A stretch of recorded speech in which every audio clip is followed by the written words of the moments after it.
En esta noche me gustaría compartirles un mensaje con un tema específico. Le puse por título La más grande historia jamás contada.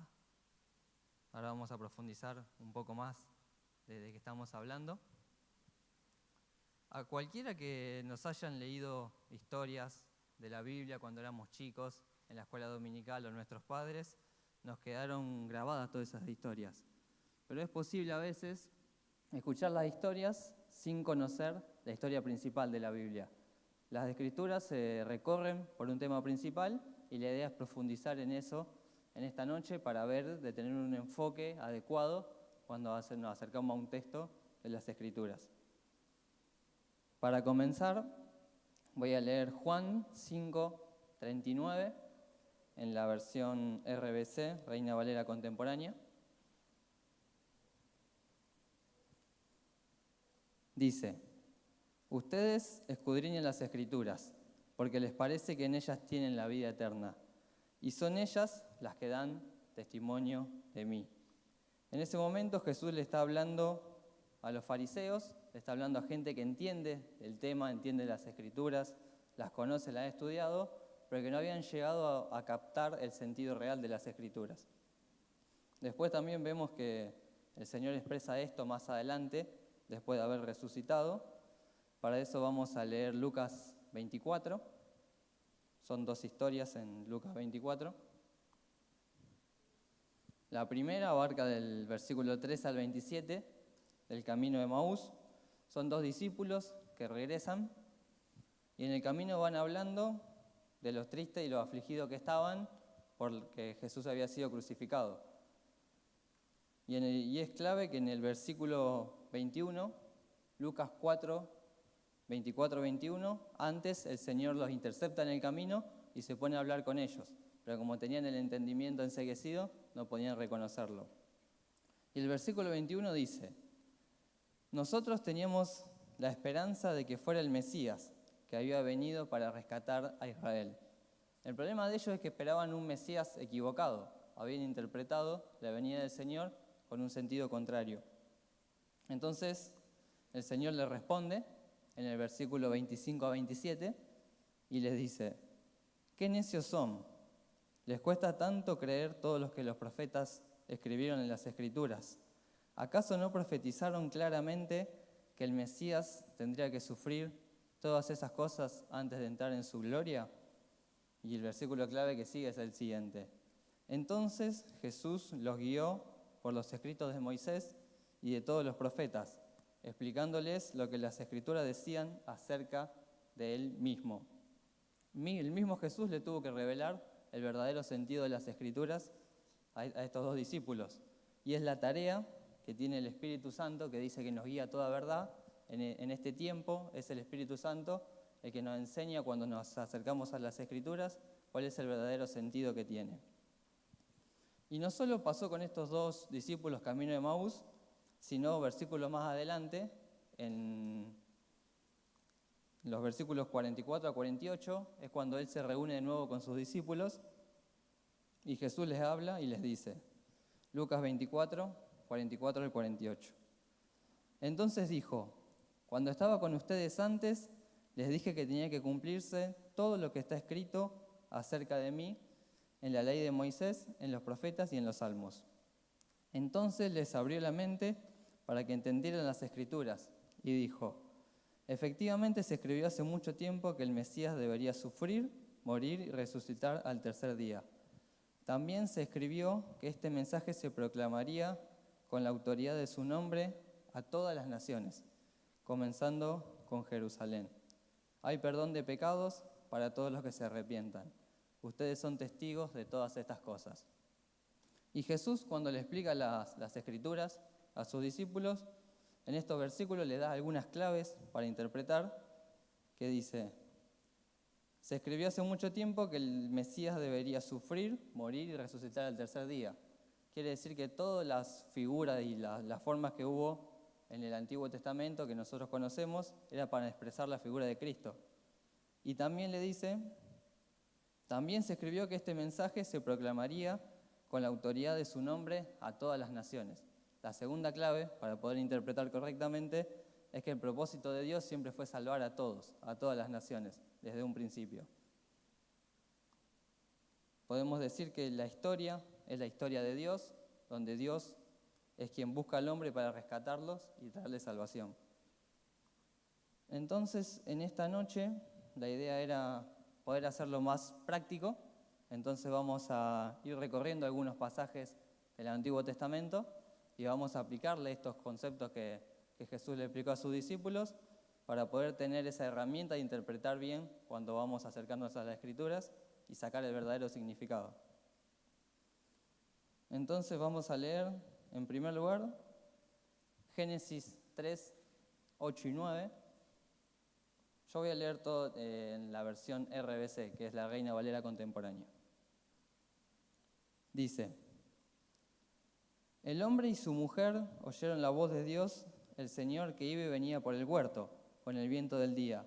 Entonces corrieron a esconderse entre los árboles del huerto, para huir de la presencia de Dios, de Dios el Señor. Pero Dios el Señor llamó al hombre y le dijo: ¿Dónde andas? El primer punto de inflexión clave es la búsqueda de Dios del hombre. Porque podría haber sido tranquilamente que en ese momento que el hombre falla, la Biblia haya terminado ahí. O sea, Génesis 3:10 diga: y Dios fulminó al hombre porque le había fallado, pecó y se terminó la historia. Pero no, es Dios quien provee el camino de salvación y toma la iniciativa de búsqueda del hombre. Entonces, como primer cuadro de todas las Escrituras, tenemos el hombre escapando de Dios, pero Dios le sale al encuentro. Inmediatamente en el 3:12 dice: y el hombre respondió: la mujer que me diste por compañera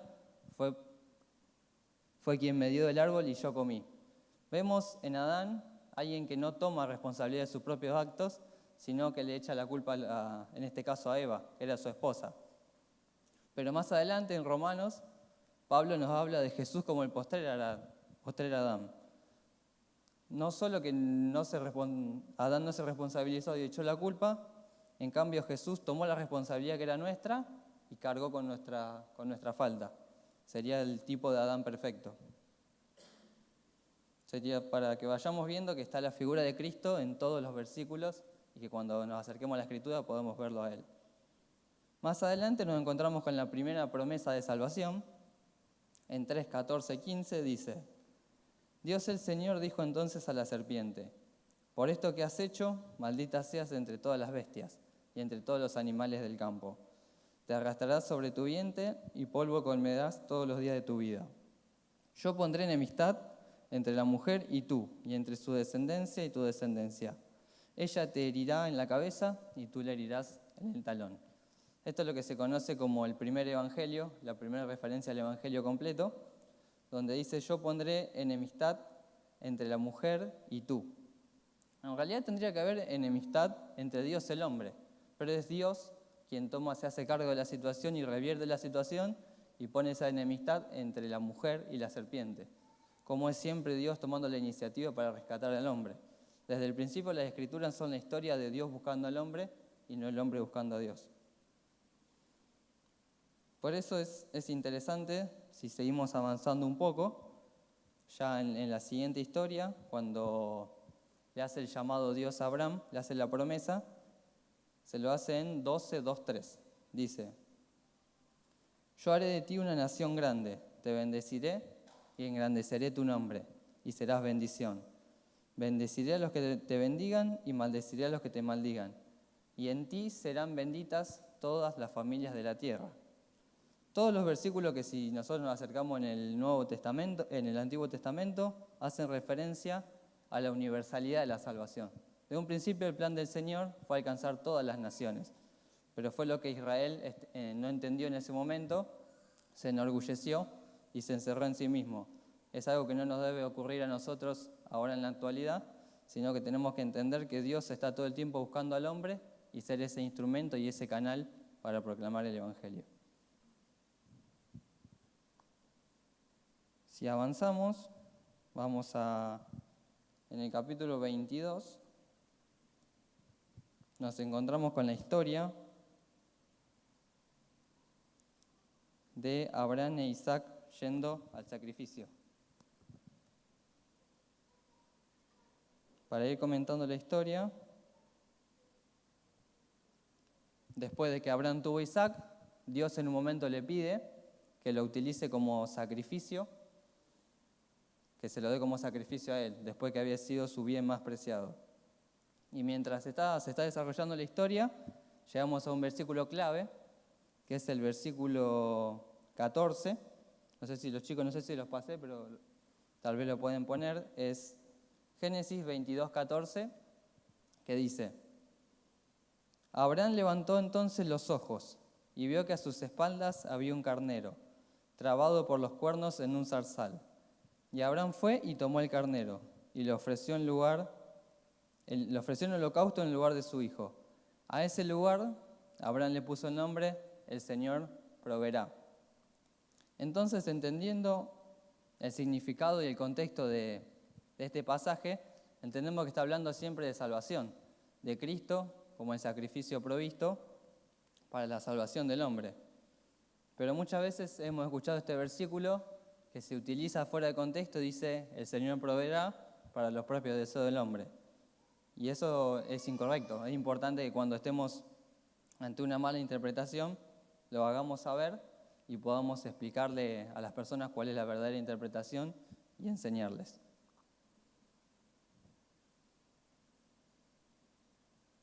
La idea era hacerlo práctico e ir viendo en diferentes historias cómo tenemos que enfocar las escrituras y entender qué es lo que nos quiere decir.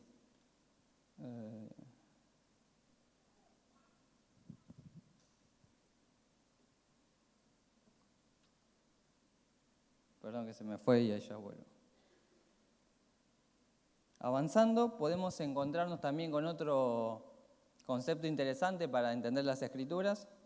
Nos encontramos con la historia de Isaac, de Jacob y de José. Nosotros vemos, mientras leemos las escrituras, que son todos hombres imperfectos, con errores, pero a pesar de todo eso, el Señor los prospera, los guarda y siguen adelante. ¿Pero eso a qué se debe? Es porque detrás de ellos hay un propósito mayor. Siempre el Señor lo que guarda es un propósito, son preservados a causa de su propósito. Lo vamos a ver en José.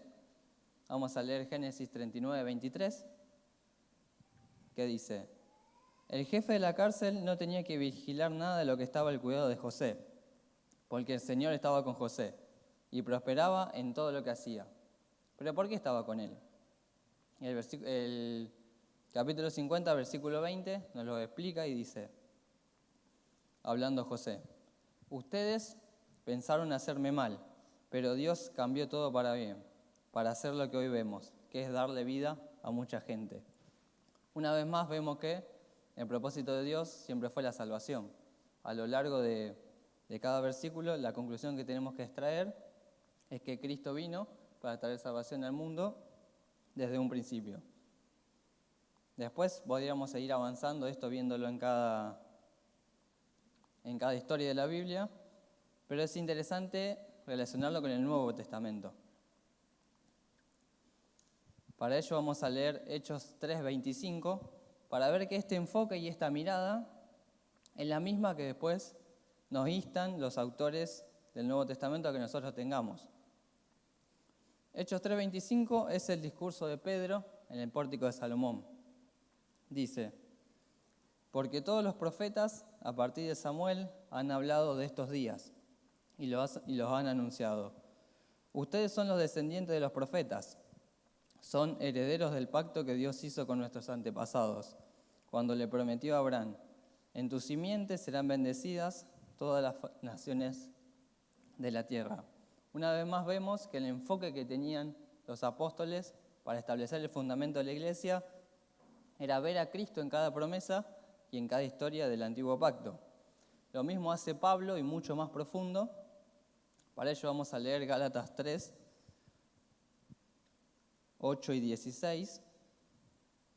Dice: Y la Escritura, al prever que Dios habría de justificar por fe a los no judíos, o sea, a todas las naciones, dio de antemano la buena nueva a Abraham, cuando dijo: en ti serán benditas todas las naciones.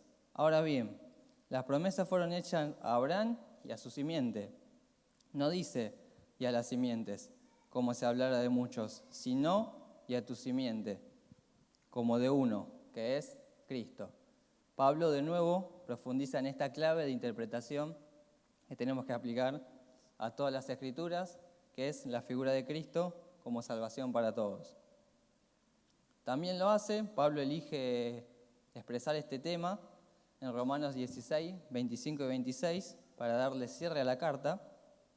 Dice, y al que puede fortalecerlos conforme a mi evangelio y a la predicación de Jesucristo, según la revelación del misterio, que se ha mantenido oculto desde tiempos eternos, pero que ahora ha sido revelado por medio de las escrituras de los profetas, y que de acuerdo al mandamiento del Dios eterno, se ha dado a conocer a todas las naciones para que obedezcan a la fe. Una vez más se utiliza los 3 puntos claves: Jesucristo, revelado en las Escrituras, para darse a conocer a las naciones. Y todo este tema me trajo un poco de claridad sobre un versículo que es clave y que tratamos mucho, que es 1 Corintios 2:2, un versículo para cerrar, los chicos si quieren ir pasando. Cobra sentido 1 Corintios 2:2, que dice, más bien, al estar entre ustedes, me propuse no saber de ninguna otra cosa, sino de Jesucristo y este crucificado. Pablo le está diciendo que al acercarse a ellos, a explicarle lo que es el Evangelio, no le interesaba saber otra cosa que el plan de salvación, que era Cristo y Cristo crucificado. Parece si nos ponemos de pie para orar. La invitación en esta noche es acercarnos, como hicieron los apóstoles para establecer el fundamento, a la palabra con el corazón correcto, con el entendimiento correcto, y que siempre busquemos de ver a Cristo en cada pasaje. Así que oramos. Señor, te damos gracias por esta palabra, Señor, gracias porque podemos compartir una noche más, Señor. Gracias por la vida de cada uno de mis hermanos y que pongas este sentir en nuestro corazón, Señor. Que te podamos ver en cada pasaje de la palabra, Señor. Que no vayamos con la intención de mirar otra cosa ni de ver nada fuera de ti. Entendemos que en ti está todo, Señor, y te queremos ver en cada cosa de nuestra vida. Te damos gracias en el nombre de Jesús. Amén.